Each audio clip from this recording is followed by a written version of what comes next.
Yes, now, ladies and gentlemen, welcome back to the Thomas Rants YouTube channel. Let's talk Monday Night Raw. Sorry for the setup. I know I normally have it propped up. I forgot my tripod. I'm sorry. Monday Night Raw. I'm 2 days late with this. I apologize. I should be watching NXT right now, but I'm a bit behind. You gotta excuse me. Life is busy. Life is hard. Particularly hard. Anyways, where do we start? I always forget the order, so I like to just go by division to kind of work out. I mean, we've got Elimination Chamber coming up, so as we know, we've had the Elimination Chamber qualifying matches, and already for the Women's Chamber, we know we already had Tiffany Stratton, Rhea Ripley from Raw, and Alexa Bliss from SmackDown, and it was time for another woman from Raw. So our triple threat match was Bayley, Natty, and Asuka, and there was probably cases for all three. I mean, Natty has recently returned with a new gimmick. She's the only one really in a storyline right now, so that could have made sense. But it also made sense why she wasn't in it, because she's not been around, and Maxine took her out of it.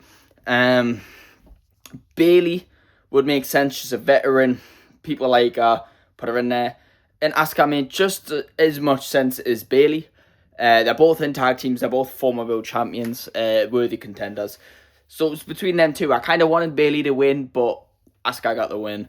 Am I going to complain? Not really. Was it going to make a difference? Not really. Still, out of the ones that are there, I'm still predicting that WWE are most likely going to go with Tiffany Stratton out of them lot. I'd prefer Alexa Bliss. Just give her a bit of a singles run, but I can see why they wouldn't go that direction. And they're kind of building a story between Asuka and Kairi that's just bullying her a bit. And Kairi's, once again, which we haven't seen in quite a few months, was stood back a bit with Io and Rhea, and they tried to talk to her before Asuka scared her away.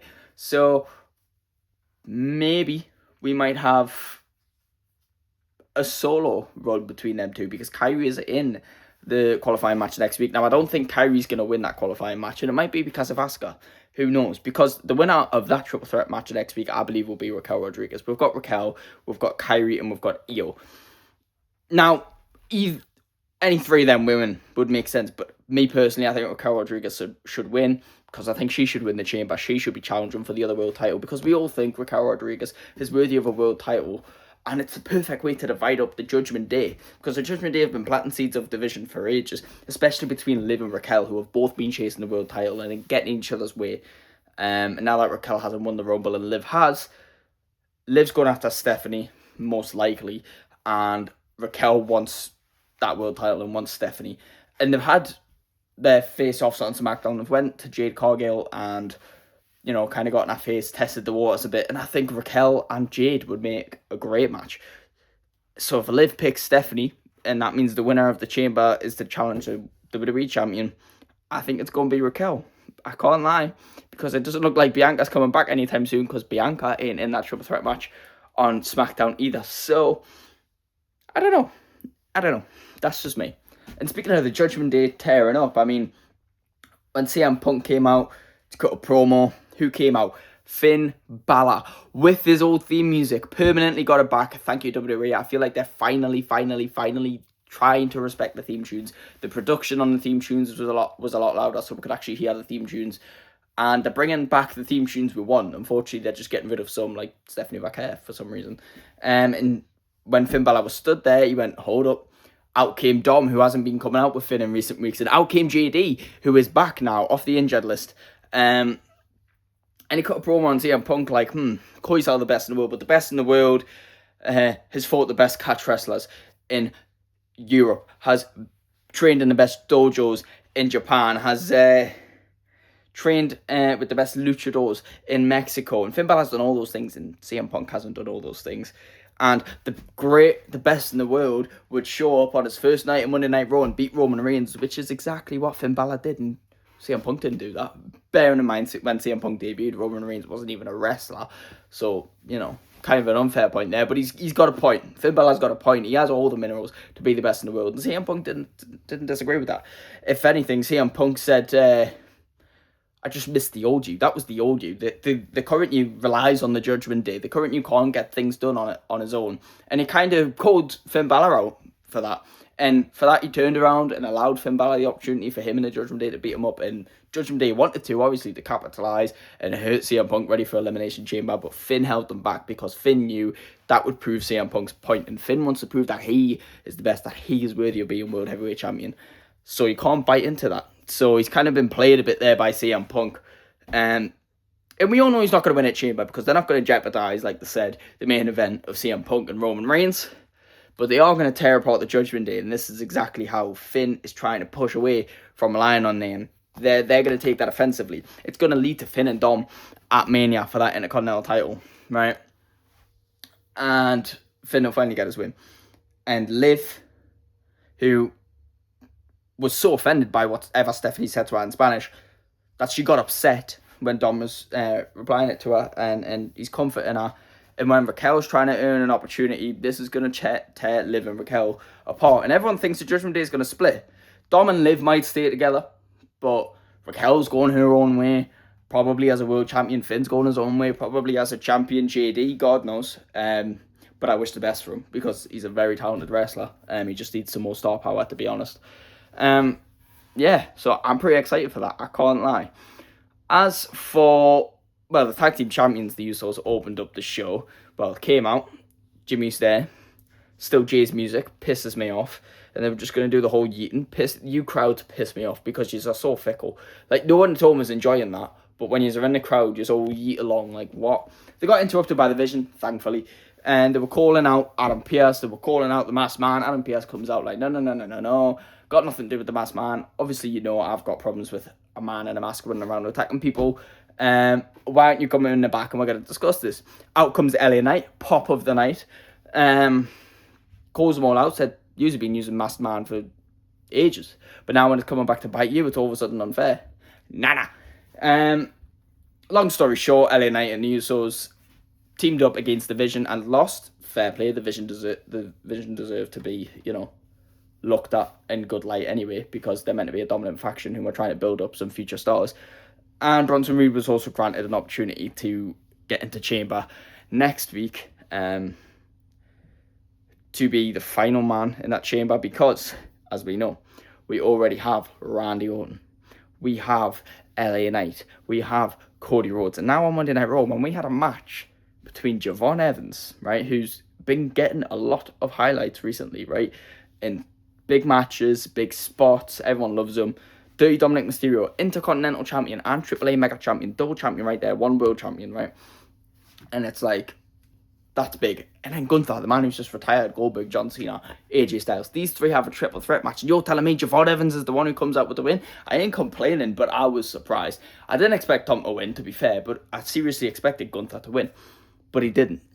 Javon got the win. And yes, that is because Dragon Lee did take out Gunther in that match, so they're going to build that little feud between them. But wow, I'm happy for Javon, I can't lie. And the match quality is insane. I mean, the guy can hit a cutter, and credit to Dom for how he sold that cutter, because he made that cutter look great.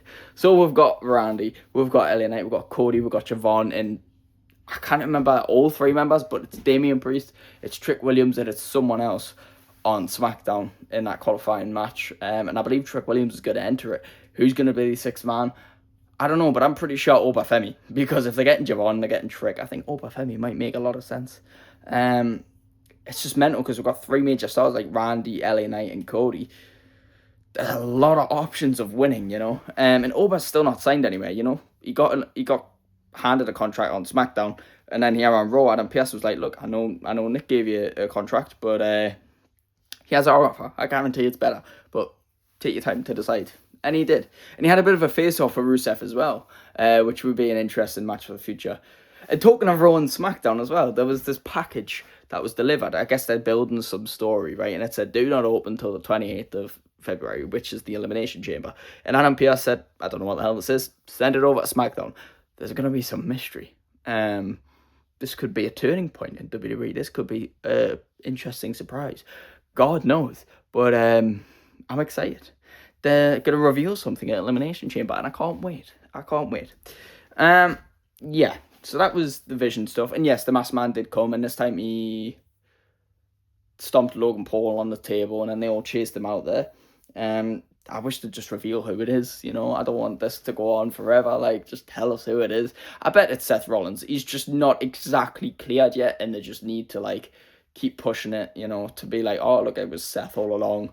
But they're using someone else in the meantime, because he's still not 100% recovered. Because it is, yes, it's a serious injury, but, like, it was a shoulder injury that happened in November. He's been out 4 months already. He's not going to be out much longer, put it that way. He might even be back before Mania. So, yeah, it could pretty much be Seth, and that's probably my guess. As for the women's tag team champions didn't defend any tag team titles. They just kind of appeared there. The Intercontinental Championship, there was a number one contenders match because, the original El Grande Americano is in a qualifying match next week with Bronson Reed and Jey Uso. Of course, Jimmy doesn't get the opportunity. But this meant the current El Grande Americano, the Ludwig Kaiser version, was mad. Like, why is he getting an opportunity and I don't? I've been holding it down for ages while he ain't been here. So, and PS was like, fair enough. You can have a match tonight and the winner will become number one contender for the Intercontinental title. And they didn't tell us who it was. So, I immediately assumed Obafemi, and that would be pretty fucking cool. But it wasn't Obafemi, it was Penta, which I'm not mad at because, you know, it's Penta. But at the same time, makes no sense. It does make sense, but it doesn't, because Penta's had a million opportunities at that Intercontinental Championship, and since he debuted in January last year, he's done nothing but be in the Intercontinental title division, apart from a couple, like, mini feuds here and there. So, and Penta did win that match. You know, if El Grande Americano won that match, I wouldn't be mad, but he didn't. Penta won that match. And it's because the original El Grande Americano showed up and caused distraction. So, yeah. And then finally, and I believe finally, because I always forget something, there's always a segment or a match that I forget to talk about, so please do let me know if there is something I forgot to talk about. The Women's Intercontinental Championship picture, AJ Lee showed up, started being a bit more serious, called out Becky Lynch. Becky Lynch came out there, challenged her to a fight, threatened her, said no, you wouldn't do it. Becky got in the ring, didn't rise to it, nearly did, and you can see how AJ Lee's getting in the head of Becky Lynch. And this is what makes Becky Lynch so good. People are starting to hate on Becky Lynch, so say, oh, her character's boring, she's jarring and all that sort of stuff. No, she's great. She plays her role well. You notice every time she's a heel or a face, it's a bit different slightly, right? Because this time she's in a delusionally obnoxious phase where she's just like, I'm the greatest there ever is, and anytime it gets challenged or gets proven, she's so insecure about it that she's gonna act delusional about it, you know. So she plays her character very well, in my opinion, and this is the perfect way to hype their match anyway. And she backed off out of there, and AJ got the better of it. I really hope AJ Lee doesn't win at Chamber, because that would just, in my opinion, make no sense for her to walk in Mania as the champion, because I kind of thought this match would happen at Mania, not at Chamber. I get they're doing it because it's in Chicago. I don't even know if AJ Lee is actually from Chicago. She's just resonates with Chicago because she's with CM Punk, and that's probably where they live now. But yeah, the only way I could see this happening, you know, like, let's say Becky causes some shenanigans, that means AJ doesn't win, then they run it back at Mania, fine. But if Becky just straight up retains, they're not going to run it back at Mania. There is a possibility that AJ wins it at Chamber, and they run it back at WrestleMania for Becky's rematch. But does that mean Becky's going to win it back at Mania? Which, again, just doesn't make any sense. You know, I don't really want to see AJ walk into Mania as champion. I want to see her walk out of Mania as the new champion. Do you know what I mean? If that makes sense, yeah. And one last thing, a note that I wanted to talk about is, you know, the Bella Twins came back at the Rumble, right? Like, both of them. And they showed up the next night, or on Monday Night Raw, like 2 nights later, whatever, and said, oh, we're here for the WWE Women's titles. Now, I can understand WWE probably want to wait till Mania to put the titles on them. That's probably what's going to happen, right?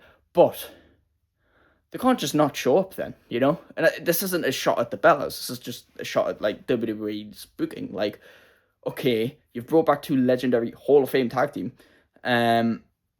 Say they're going to come after those tag team titles and then not show up for 2 weeks. What sense does that make, in my opinion? Like, genuinely. But it is what it is. WWE's going to do what WWE does. That's my opinions on Monday Night Raw. Let me know what you think in the comments below. Please like and subscribe, and I will see you in the next one. Goodbye.